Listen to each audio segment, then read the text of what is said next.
Welcome back to knowledge with AR. ഇന്ന് നമ്മൾ സംസാരിക്കാൻ പോകുന്നത് ഹിരോഷിമ ദിനത്തിൽ പറയാൻ പറ്റുന്ന ഒരു കുഞ്ഞു പ്രസംഗമാണ്. മാന്യ സദസ്സിന് വന്ദനം. ദുഃഖസ്മരണകൾ ഉയർത്തിക്കൊണ്ട് വീണ്ടും ഒരു ഹിരോഷിമ ദിനം കൂടെ വന്നെത്തിയിരിക്കുകയാണ്. രണ്ടാം ലോക മഹായുദ്ധകാലത്ത് ജപ്പാനെ തകർക്കാനായി 1945 ഓഗസ്റ്റ് 6 അമേരിക്ക ജപ്പാനിലെ ഹിരോഷിമയിൽ അണുബോംബ് വർഷിച്ചത്. ലിറ്റിൽ ബോയ് എന്ന അണുബോംബ് ഹിരോഷിമ നഗരത്തെ ഒന്നാകെ ചാമ്പലാക്കി. സൂര്യന് തുല്യമായി തീജ്വാലകൾ ഉയർന്നു പൊങ്ങുകയും പർവ്വത സമാനമായി പുക കോണാകൃതിയിൽ രൂപപ്പെടുകയും ചെയ്തു. 1,40,000-ഓളം ആളുകൾ ഈ ദുരിതത്തിൽ ദാരുണമായി കൊല്ലപ്പെട്ടു. അധികാരമോഹികളായ ഭരണാധികാരികൾ കാരണം സാധാരണക്കാരൻ്റെ ജീവിതവും സ്വപ്നങ്ങളുമാണ് ഹിരോഷിമയിൽ തകർന്നടിഞ്ഞത്. റേഡിയേഷൻ അണുപ്രസരണം മാറാരോഗങ്ങളായി പതിറ്റാണ്ടുകളോളം ജപ്പാൻ ജനതയെ വേട്ടയാടിക്കൊണ്ടിരുന്നു. യുദ്ധം എന്നും നാശമേ വിതയ്ക്കുന്നുള്ളൂ എന്ന് ഹിരോഷിമയിലൂടെ നാം കണ്ടു.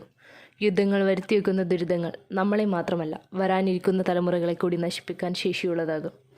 അധികാരമോഹികളായ ഭരണാധികാരികളുടെ ആയുധപ്രയോഗത്തിൽ വെന്തുരുകിയവരത്രയും ഒന്നും അറിയാത്ത സാധാരണക്കാരാണ്.